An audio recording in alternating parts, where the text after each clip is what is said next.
Unit 4.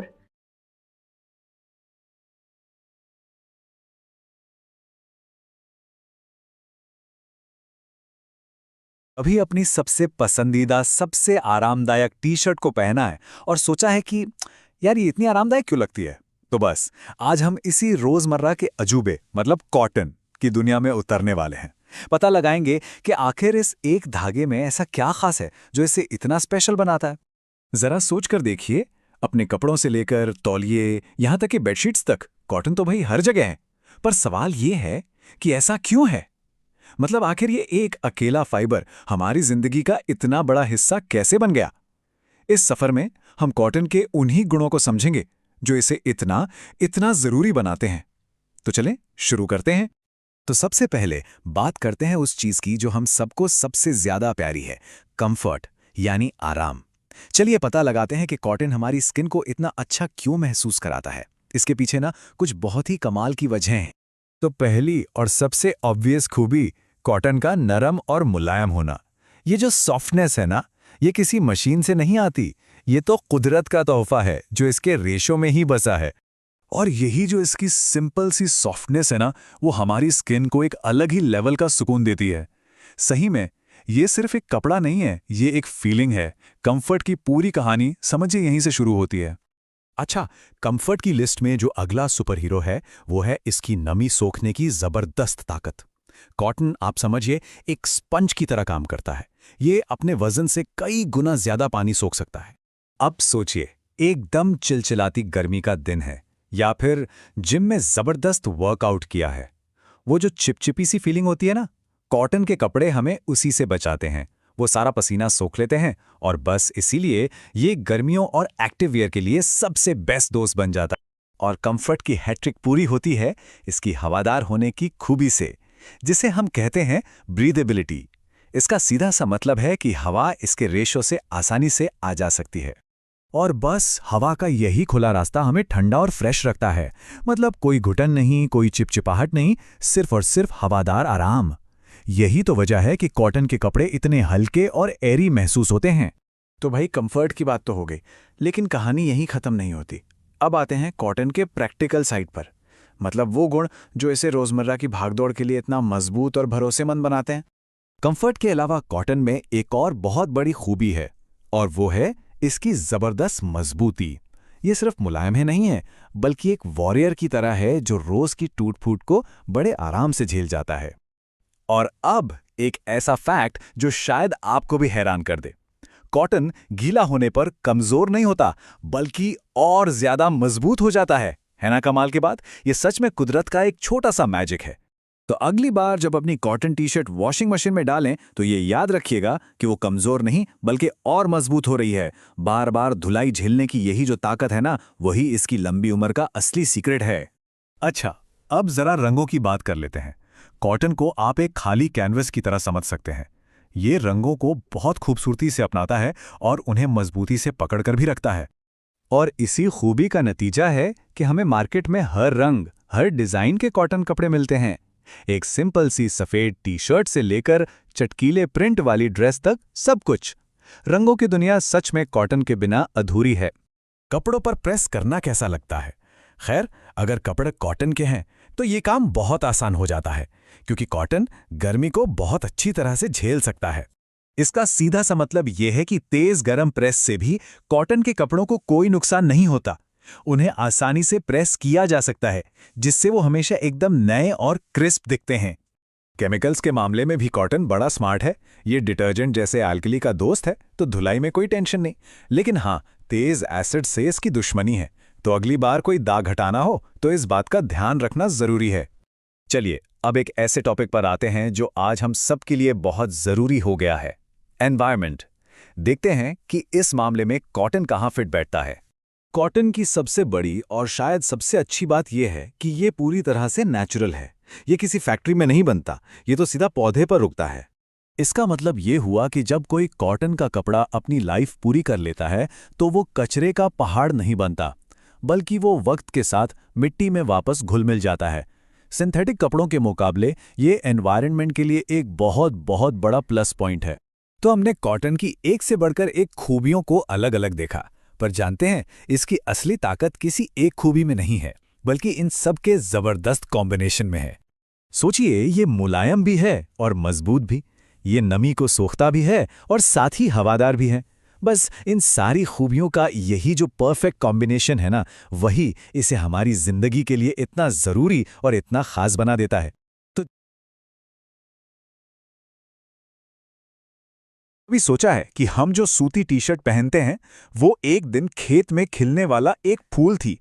आज हम इसी कमाल के सफर को देखने वाले हैं, एक पौधे से लेकर हमारे कपड़ों तक का पूरा सफर।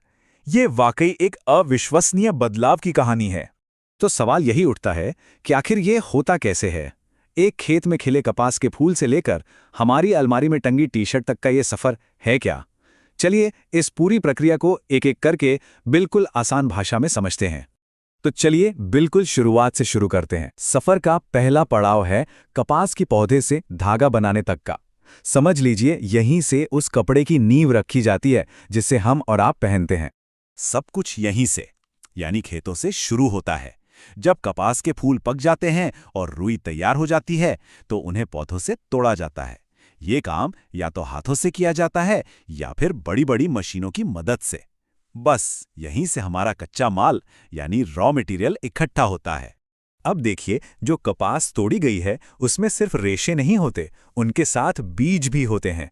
तो अगला कदम बहुत जरूरी है और वो है जिनिंग। इस प्रक्रिया में एक मशीन का इस्तेमाल होता है जो रेशों से बीजों को बड़ी सफाई से अलग कर देती है। मकसद ये है कि हमें सिर्फ शुद्ध फाइबर मिले। और जिनिंग के बाद हमें क्या मिलता है? हमें मिलते हैं एकदम साफ, मुलायम और बीज रहित कपास के रेशे। अब ये आगे के प्रोसेस के लिए पूरी तरीके से तैयार हैं। ठीक है, बीज तो निकल गए, लेकिन रेशों में अब भी खेत की धूल और छोटी-मोटी गंदगी हो सकती है ना? इसलिए अब बारी आती है इन्हें अच्छी तरह से साफ करने की, ताकि हमें एकदम शुद्ध और मुलायम रेशे मिल सकें। अच्छा, अब हमारे पास साफ रेशे हैं, लेकिन वो सब उलझे हुए हैं। यहीं पर कार्डिंग की प्रक्रिया काम आती है। आप इसे एक तरह से रेशों के लिए एक बड़ी सी कंघी समझ सकते हैं। ये इन सभी रेशों को सीधा करके एक ही दिशा में जमा देती है। इस प्रोसेस के बाद ये सारे सीधे रेशे मिलकर एक मोटी, नरम रस्सी जैसी पट्टी बना लेते हैं, जिसे स्लाइवर कहते हैं। अब हम धागा बनाने से बस एक ही कदम दूर हैं। और अब आता है जादुई कदम, कताई। इसे स्पिनिंग भी कहते हैं। यहाँ स्लाइवर के रेशों को खींचा जाता है और आपस में ऐंठा जाता है, यानी कि ट्विस्ट किया जाता है। इससे वे एक मजबूत धागे में बदल जाते हैं। यही वो पल है जब रेशे पहली बार एक धागे का रूप लेते हैं। तो अब हमारे पास धागा तैयार है। चलिए अब सफर के अगले पड़ाव की ओर बढ़ते हैं और देखते हैं कि अकेला धागा एक पूरे कपड़े में कैसे बदल जाता है। धागे से कपड़ा बनाने की सबसे आम तकनीक है बुनाई, जिसे वीविंग कहते हैं। इसमें एक मशीन, जिसे करघा या लूम कहते हैं, का इस्तेमाल होता है। इस पर धागों के दो सेट को एक दूसरे के ऊपर और नीचे से निकालकर आपस में फंसाया जाता है। इसे ऐसे समझिए, करघे पर धागों को पहले लंबाई में बिल्कुल सीधा कसा जाता है। ये समझिए कि कपड़े की नींव तैयार हो रही है। और फिर एक दूसरा धागा इन धागों के ऊपर और नीचे से चौड़ाई में बुना जाता है। इसी इंटरलॉकिंग पैटर्न से धागे एक दूसरे से जुड़कर एक ठोस कपड़ा बन जाते हैं। लेकिन कहानी अभी खत्म नहीं हुई है। अभी जो कपड़ा बना है वो बेरंग और थोड़ा कच्चा सा है। अब समय है इसे इसका फाइनल सुंदर रूप देने का। तो सबसे पहला काम है इस बुने हुए कपड़े को रंगों में डुबोना। इससे इसे अपना एक बेस कलर मिलता है, चाहे वो नीला हो, लाल हो या कोई और रंग। एक बार जब कपड़े को उसका आधार रंग मिल जाता है, तो फिर उस पर अलग अलग तरह के डिजाइन और पैटर्न छापे जाते हैं। यही तो उसे एक अनोखी पहचान देते हैं। और अब आता है बिल्कुल आखिरी चरण, फिनिशिंग। इसमें कपड़े को धोया जाता है, प्रेस किया जाता है और कई तरीकों से ट्रीट किया जाता है, ताकि वो मुलायम, चिकना और पहनने में आरामदायक बन जाए। यही वो कदम है जो कपड़े की क्वालिटी को बेहतरीन बनाता है। तो ये था पूरा का पूरा सफर। चलिए एक बार जल्दी से इन सभी 8 स्टेप्स को फिर से देख लेते हैं, ताकि ये पूरी तस्वीर दिमाग में एकदम साफ हो जाए। तो एक बार फिर से याद करते हैं। खेत में तोड़ाई से शुरू होकर जिनिंग से बीज निकले, सफाई और कार्डिंग से रेशे तैयार हुए, फिर कताई से धागा बना और बुनाई से कपड़ा, और आखिर में रंगाई, छपाई और फिनिशिंग ने उसे अंतिम रूप दिया। सच में, एक पौधे के फूल से कपड़े तक का ये एक कमाल का सफर है। तो हर सूती कपड़े के पीछे एक लंबी और मेहनत भरी कहानी छिपी है।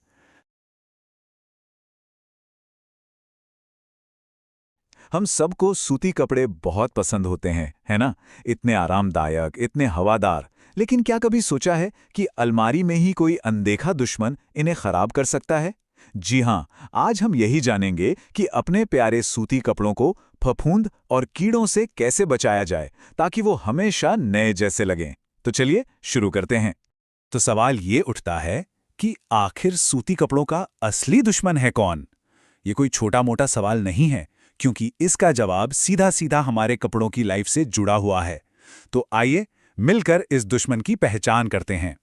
देखिए, असली चुनौती तो सूती कपड़ों के नेचुरल होने में ही छिपी है। मतलब एक तरफ तो ये हमारे लिए बहुत अच्छे हैं, बहुत कंफर्टेबल, पर दूसरी तरफ यही नेचुरल फाइबर नमी और कुछ छोटे-छोटे जीवों को भी अपनी ओर खींचते हैं। और बस यहीं से शुरू होती है असली प्रॉब्लम। तो आज हम बात करेंगे दो सबसे बड़े खतरों की, फफूंद यानी कि मोल्ड और कीड़े। जी हाँ, यही वो दो दुश्मन हैं जो बिल्कुल चुपके से हमारी अलमारी में आते हैं और कपड़ों को खराब करना शुरू कर देते हैं। तो चलिए सबसे पहले बात करते हैं फफूंद की। ये एक तरह का अदृश्य दुश्मन है, आप जानते हैं।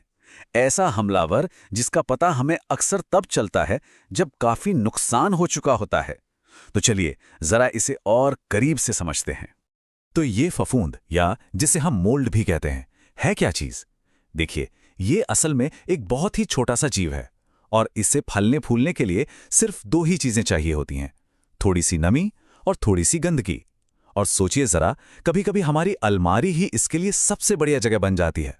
अच्छा, तो फफूंद के असर को पहचाने कैसे? चलिए इन पॉइंट्स को एक-एक करके देखते हैं। पहला, कपड़ों पर काले या हरे धब्बे पड़ जाते हैं और ये धब्बे बड़े जिद्दी होते हैं, आसानी से जाते नहीं। फिर दूसरा, कपड़ों से बदबू आने लगती है, एक अजीब सी सीलन वाली स्मेल। तीसरा पॉइंट है, कपड़े की मजबूती कम हो जाती है। जी, फफूंद इसके रेशों को खा जाती है और कपड़ा कमजोर हो जाता है। और आखिर में जो सबसे बुरा है, कपड़ा खराब या सड़ सकता है। अगर ध्यान ना दिया जाए तो ये कपड़ा पूरी तरह बर्बाद भी कर सकती है। तो फफूंद से तो हम मिल लिए, अब बारी है दूसरे बड़े खतरे की, यानी कि कीड़े। ये वो बिन बुलाए मेहमान हैं जो हमारी अलमारी को ही अपना घर समझ लेते हैं और हमारे कीमती कपड़ों को अपना खाना। और इन कीड़ों का असर तो बिल्कुल साफ साफ दिखता है। चलिए इन पॉइंट्स को भी एक एक करके देखते हैं। पहला, कपड़ों में छेद हो सकते हैं, वो छोटे छोटे छेद जो किसी भी अच्छे कपड़े का पूरा लुक बिगाड़ देते हैं। दूसरा, कपड़े कमजोर हो जाते हैं, बिल्कुल फफूंद की तरह ही ये भी रेशों को नुकसान पहुंचाते हैं। और इसका नतीजा, तीसरा पॉइंट, सुंदरता और गुणवत्ता खराब हो जाती है।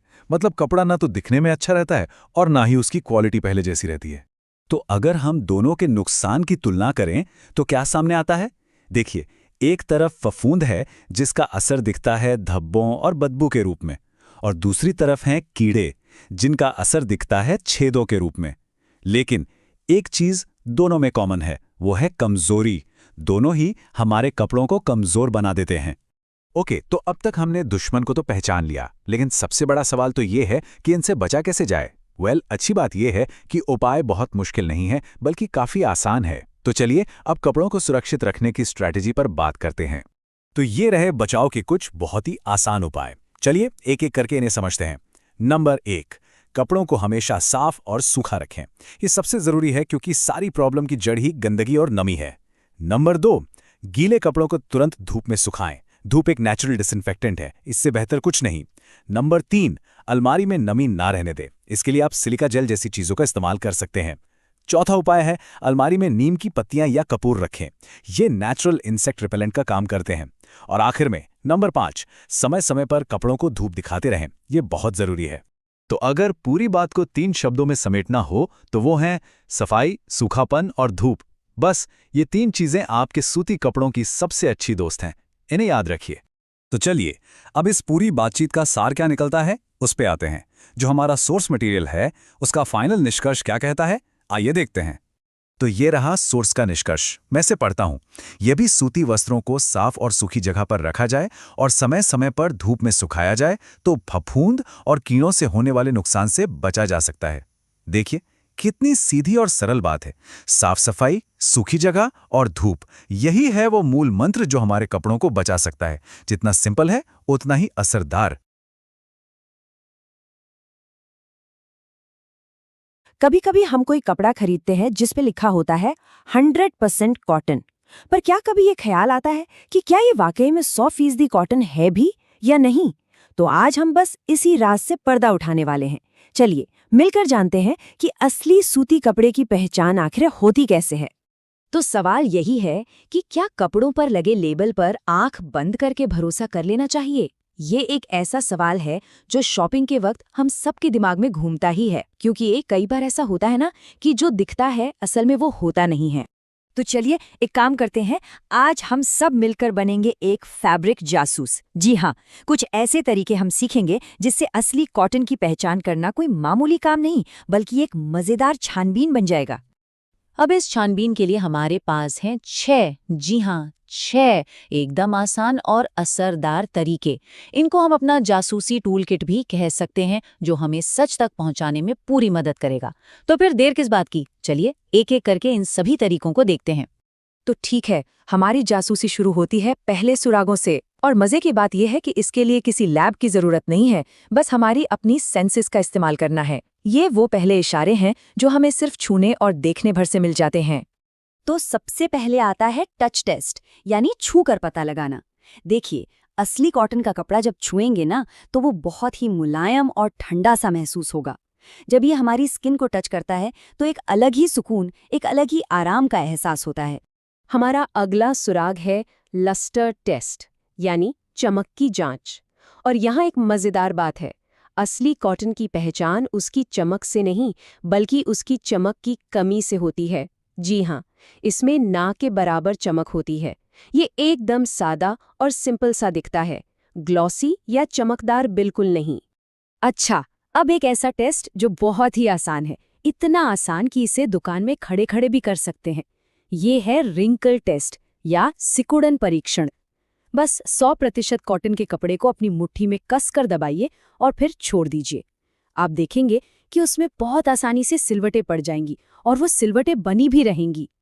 तो हमारी सेंसेस ने हमें शुरुआती सुराग तो दे दिए हैं, लेकिन अब इस केस को और मजबूत बनाने के लिए चलिए कुछ ऐसे टेस्ट करते हैं जिन्हें हम थोड़ा साइंटिफिक कह सकते हैं, जो हमें और भी पक्के सबूत देंगे। ये है वाटर टेस्ट, यानी पानी से जांच। कॉटन की एक बहुत खास बात होती है, वो ये कि वो पानी को बहुत बहुत तेजी से सोखता है। मतलब अगर कपड़े पर पानी की सिर्फ एक बूंद भी डाली जाए तो वो देखते ही देखते फैलकर सोख ली जाएगी, इतनी तेजी से। और अब आता है एक सबसे निर्णायक टेस्ट में से एक, जलाने का परीक्षण, यानी बर्निंग टेस्ट। ये कॉटन की पहचान का एक बहुत ही पक्का तरीका है। लेकिन हाँ, एक बात का ध्यान रखना बहुत जरूरी है, अगर इसे घर पे कोई ट्राई करे तो पूरी सावधानी बरतना जरूरी है। देखिए, जब सूती कपड़े को जलाया जाता है ना तो 3 बातें एकदम साफ हो जाती हैं। पहली बात, ये कागज की तरह ही बड़ी तेजी से जलता है। ऐसा इसलिए क्योंकि दोनों ही सेल्यूलोज से बने होते हैं। दूसरी बात, इसमें से जो गंध आती है वो भी बिल्कुल जलते हुए कागज जैसी ही होती है। और तीसरी, जलने के बाद जो राख बचती है वो एकदम मुलायम और भुरभुरी होती है, मतलब हाथ लगाते ही बिखर जाती है। ठीक है, अब हम अपने आखिरी और अंतिम सबूत की तरफ बढ़ रहे हैं। इसके बाद हम सारे सुरागों को एक साथ जोड़ेंगे और अपना ये केस कह सकते हैं पूरा करेंगे। ये है स्ट्रेंथ टेस्ट, यानी मजबूती का परीक्षण। अब देखिए, सूखा होने पर तो कॉटन का कपड़ा काफी मजबूत होता ही है, पर मजे की बात यह है कि जब ये गीला होता है तो इसकी ताकत असल में और भी बढ़ जाती है। ये बात ज्यादातर कपड़ों के साथ नहीं होती और यही कॉटन की एक बहुत ही अनोखी पहचान है। तो अब इन सभी जासूसी तकनीकों को हमेशा याद रखने के लिए एक आसान सी चीट शीट तैयार है। इससे क्या होगा कि सारे के सारे टेस्ट एक ही नज़र में याद आ जाएंगे। चलिए फटाफट इसको एक बार दोहरा लेते हैं। छूने में कैसा? मुलायम और ठंडा। चमक एकदम सादी, बहुत कम। सिलवटें आसानी से पड़ने वाली। पानी तुरंत सोखने वाला। जलने पर कागज जैसी राख और गंध, और गीला होने पर और भी ज्यादा मजबूत। बस ये हैं असली कॉटन के पक्के सबूत। तो आखिर में हम यही कह सकते हैं कि भाई नॉलेज ही नया लेबल है। अब किसी टैग पर पूरी तरह निर्भर रहने की कोई ज़रूरत नहीं है, क्योंकि असली चीज़ को पहचानने का हुनर अब हमारे पास है।